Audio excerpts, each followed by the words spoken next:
पढ़ रहे हैं एंड का इस्तेमाल। क्या पढ़ रहे हैं? एंड का इस्तेमाल। एंड एक आर्टिकल है जिसका मतलब होता है एक। ठीक, इससे पहले हमने दी का इस्तेमाल पढ़ लिया है। ठीक है, अगर आप हमारे ऑनलाइन साथी जो पढ़ना चाहेंगे तो इससे पहले लेक्चर दी का इस्तेमाल लिखोगे तो आपको मिल जाएगा। ठीक है, हम आज पढ़े एंड का इस्तेमाल, द यूज ऑफ एंड। ठीक है, my name is Mohammed Imran and I am teaching English language these days. Okay, yes, shall we start? Yes. ये रूल नंबर 1 देखेंगे, एंड का इस्तेमाल। एंड का मतलब होता है एक। क्या मतलब होता है? एक। और इसका रूल नंबर 1, एंड कहाँ पे इस्तेमाल होना है? पहला असूल इसका ये। ठीक, अगर कोई वाहिद नाउन, कॉमन नाउन, अगर कोई वाहिद कॉमन नाउन, जी अल्फा बेटा, अगर कोई वाहिद कॉमन नाउन AEIOU से शुरू हो, ठीक, तो उसके साथ एंड इस्तेमाल करते हैं। समझ आई? दोबारा बोलूं मैं, आपसे मैंने सुनना है। अगर कोई वाहिद नाउन, नाउन से मुराद है नाम, इस्म। ठीक है, किसी चीज जगह या शख्स के नाम को इस्म बोलते हैं, नाउन बोलते हैं। अगर कोई वाहिद यानी अकेला नाम, इसमें नकरा, अकेला नाम AEI और U इनमें से किसी के साथ शुरू हो रहा हो तो उसके साथ हम एंड इस्तेमाल करते हैं। समझ लग गई है? ठीक, लिखे ना जी, लिखे प्लीज। अगर कोई अकेला नाउन यानी नाम, अगर कोई अकेला नाउन यानी नाम, यहां पे आम नाम की मैं बात कर रहा हूं, असल नाम नहीं है। अगर कोई अकेला नाउन यानी आम नाम, इसमें नकरा AEIO और U से शुरू हो रहा हो तो उसके साथ यहां, तो इसके साथ क्या इस्तेमाल करते हैं? एंड इस्तेमाल करते हैं। है बेटा, इसकी समझ आती है? यस। अगर कोई अकेला नाउन AEIOU से शुरू हो रहा हो तो उसके साथ एंड इस्तेमाल करते हैं, एंड इस्तेमाल करते हैं। मसलन देखिएगा, एन एप्पल, है ना, हमने पढ़ा था, है ना बेटा? An apple. देखो बेटा, एप्पल में कितने कितने सारे एप्पल शुरू हो रहा है। अब मुझे पता नजर आ रहा है कि नहीं आ रहा, स्कोर पढ़ा लिखो, नजर नहीं आ रहा होगा ना। देखो एन एप्पल, एप्पल। ठीक, देखो एप्पल कैसे शुरू हो रहा है बेटा? एन से, ए से शुरू हो रहा है ना जी। हमने पढ़ा अभी ए से। अगर ए से शुरू होगा, वाहिद होगा, अकेला होगा, उसके साथ एन आएगा। ठीक है ना, एन एप्पल। एक सेब।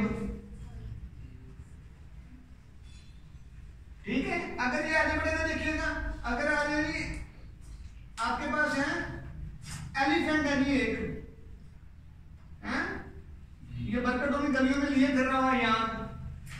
ठीक है, आप भी कॉलोनी में फिर रहा हो, हाथी को पकड़ा हो टेढ़े से अयान में। ठीक है, एलिफेंट अयान आपके पास एलिफेंट है, ठीक, और एक एलिफेंट है, तो आप कैसे लिखोगे उसको? कैसे बताओगे कि एन एलिफेंट या आ एलिफेंट? जी बिल्कुल, ये क्या हो जाएगा? An elephant. ठीक हो गया, एन एलिफेंट, एक हाथी। ठीक, अगर हमें लिखना है अयान, अयान एक है ना, तो ए से शुरू हो रहा है। अयान स्पेलिंग बोलो अपने नाम की स्पेलिंग बोलो। ए डबल वाई जी, अयान आ गया ना, AYAN अयान। हाँ जी, अयान के साथ एन आएगा या ए आएगा? हाँ जी बोलो, क्या आएगा? जी बिल्कुल गलत है। क्यों बोला? क्योंकि एक इंसान है। ओ भाई, इंसान तो है ही। चलो देखो बेटा, अयान असल नाम आ गया, हमने कहा था आम नाम है ना, आदत दिमाग होके बैठना। अयान असल नाम है, ठीक है, छोटे से जानवर का।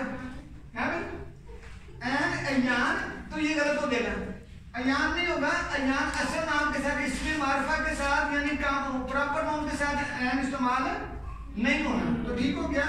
आगे चले बेटा, लेकिन रूल नंबर 2 देखेंगे। दूसरा रूल क्या है, कितना हो गया भाई? दूसरा रूल हमें ये कहता है कि अगर कोई लफ्ज, लेकिन दूसरा रूल नंबर 2, अगर कोई वाहिद नाउन यानी अकेला नाम, अगर कोई अकेला नाम कॉन्सोनेंट से शुरू हो, मैं लिख देता हूं बेटा, अगर मेरे साथ साथ लिखो बेटा, अगर कोई अकेला नाम कॉन्सोनेंट से शुरू हो लेकिन उस कॉन्सोनेंट की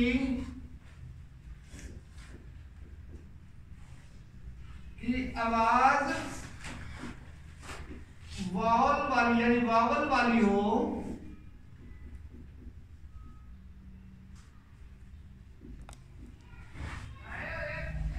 तो उसके साथ एंड इस्तेमाल करते हैं।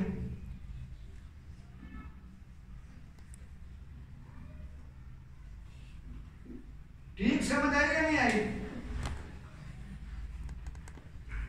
हमने पहला रूल, ये पहले रूल के एग्जैक्टली उल्ट हो गया, उलट हो गया। देखें, हमने लिखा अगर कोई अकेला नाम कॉन्सोनेंट से शुरू हो।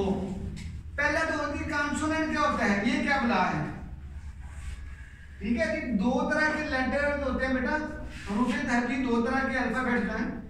अल्फाबेट दो तरह के होते हैं, एक A-E-I-O-U जो खुले मुंह से बोले जाते हैं, A-E-I-O-U इनको वावल बोलते हैं, दूसरे को बोलते हैं कॉन्सोनेंट जो बंद होठों से बोले जाते हैं, जैसे बी, ठीक है, डी, एम, है ना? समझ आ गई? देखो बेटा, तो ये आ गया कॉन्सोनेंट। अब मैं जुमला दोबारा बोल रहा हूं, अगर कोई अकेला नाम कॉन्सोनेंट से शुरू हो लेकिन इस कॉन्सोनेंट की आवाज वावल वाली हो, तो उसके साथ एंड इस्तेमाल करते हैं। मसलन देखिएगा, ये देखो बेटा, इसको जरा पढ़िएगा। ये लफ्ज मेरे पास अरबी शब्द में नजर मैं दिखा पाऊँ आपको, आप दिखा पाओ। देखो ये मैंने लफ्ज लिखा है एम और ए, है ना? एम ए होता है ना, एम ए। इसको जरा पढ़ो बेटा, एम को पढ़ो, बोलो एम, एम शुरू हो रहा है ना, एम ए से शुरू हो रहा है, एम बोलो, दोबारा बोलो एम। आपका मुंह खुल रहा है यानी वावल की साउंड आ रही, वावल की, यानी एम को अगर मैं लिखूं उर्दू में तो ऐसा लिखूंगा, है ना? तो वावल की एम अगरचे कॉन्सोनेंट है, एम क्या है? कॉन्सोनेंट। एम क्या है? कॉन्सोनेंट है, लेकिन इसकी आवाज वावल वाली है। इसकी आवाज क्या है? वावल वाली। तो इसके साथ एन इस्तेमाल होगा। देखें ये क्या होगा, मैं इसको लिखूं, लिखेंगे एन एम ए स्टूडेंट, एक एम ए का तालिब इल्म। समझ आ गई ना? यस। इस तरह होगा एन एस एच ओ, कहते जी उसका चचा जो है ना एस एच ओ है, in uncle is an S H O, an S H O. देखो एस जो है कॉन्सोनेंट है बेटा?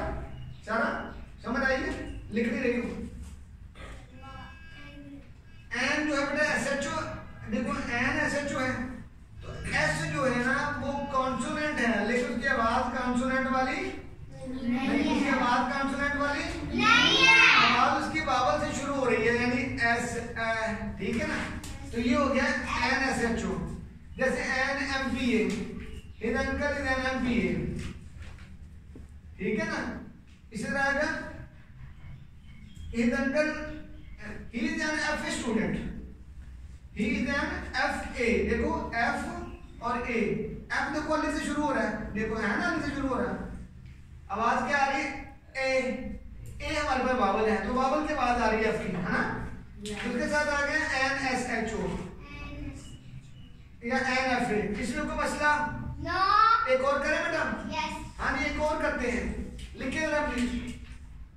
बात का ना कुछ अल्फाज होते हैं जो लिखें तो